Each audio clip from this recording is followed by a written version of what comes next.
উদ্যোগে আয়োজিত আজকের এই জাতীয় সেমিনার এর মাধ্যমে এবং আজকের এই উপস্থিতির মাধ্যমে আমরা বাংলাদেশের সমাজ এবং রাষ্ট্রকে একটি বার্তা দিতে চাই। সেই বার্তাটি হলো এই ইসলাম নিয়ে ছিনিমিনি খেলা বাংলাদেশে সেই দিন শেষ। বাংলাদেশে রাজনীতি করতে হলেও এদেশের ইসলাম এবং ইসলামপন্থীদের সাথে নিজেদের কমিটমেন্ট প্রদান এবং সেই কমিটমেন্ট রক্ষা করে আগামী দিনে বাংলাদেশে রাজনীতি করতে হবে ইনশাআল্লাহ।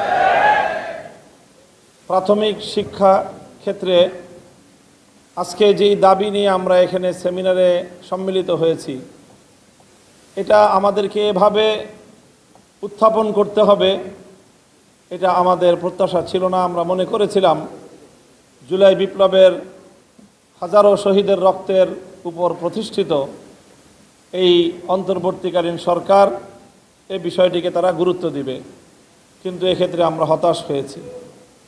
হতাশ হয়ে আজকে আমরা প্রাথমিকভাবে আমাদের অবস্থান আমরা জানান দিচ্ছি।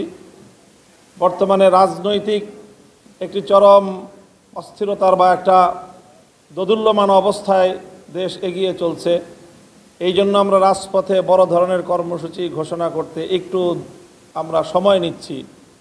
আজকে জুলাই বিপ্লবের সকল অংশীজন এই মঞ্চে উপস্থিতির মধ্য দিয়ে জানান দিয়েছে, আগামী দিনে বাংলাদেশে যারাই ক্ষমতায় আসবে প্রাথমিক বিদ্যালয়ে ধর্মীয় শিক্ষক যথাযথ প্রক্রিয়ার মাধ্যমে নিয়োগ দিতে তারা বাধ্য থাকবে ইনশাআল্লাহ।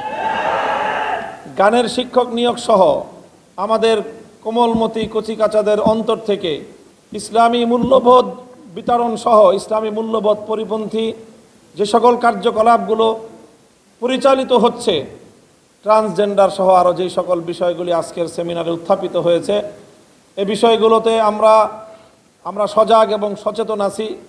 সরকার যদি মনে করে অথবা রাজনৈতিক পক্ষগুলো কেউ যদি মনে করে যে রেইনবো নেশন, তারপরে তৃতীয় লিঙ্গ, এই সকল টার্মের মারপেচে এদেশের ধর্মপ্রাণ মুসলমানরা এগুলো বুঝবে না বা এগুলোর ব্যাপারে তারা সচেতন নয়, তাহলে আমি মনে করি তারা বোকার স্বর্গে বসবাস করছে। আমরা আজকের এই সেমিনারের মাধ্যমে সেমিনারে যারা এখানে মঞ্চে উপস্থিত আছেন তাদের পেছনেও আজকের এই সেমিনার বাস্তবায়নের পেছনে বাংলাদেশের ক্রিয়াশীল আরও অনেক গুরুত্বপূর্ণ ব্যক্তিবর্গ আজকের এই সেমিনারের সাথে, তারা আয়োজনের সাথে একান্তভাবে সম্পৃক্ত। আমরা যদি বাধ্য হই তাহলে আমাদের প্রাথমিক শিক্ষায় ইসলাম এবং মূল্যবোধ রক্ষা করার জন্য যা করতে হয় আমরা সেটাই করব, এবং সেটা আগামী দিনে আমাদের সবচেয়ে প্রায়োরিটি বেসিস আমাদের কর্মসূচি হতে পারে। আমি আপনাদের সকলকে আগামী দিনে এই জুলাই বিপ্লবের সকল অংশীজনরা আজকে যেভাবে এই বিষয়ে অভিন্ন মত প্রকাশ করেছে, আমরা আশা করি যে জাতীয় নির্বাচন পরবর্তী যে সরকারই আসবে না কেন, আজকের এই সেমিনারের যে মুখ্য উদ্দেশ্য সেটা ইনশাআল্লাহ রাষ্ট্রে বাস্তবায়িত হবে। সেই অঙ্গীকার, সেই প্রত্যয় তাদের সকলের মাধ্যমে আজকে ব্যক্ত হবে, সেই প্রত্যাশা ব্যক্ত করছি।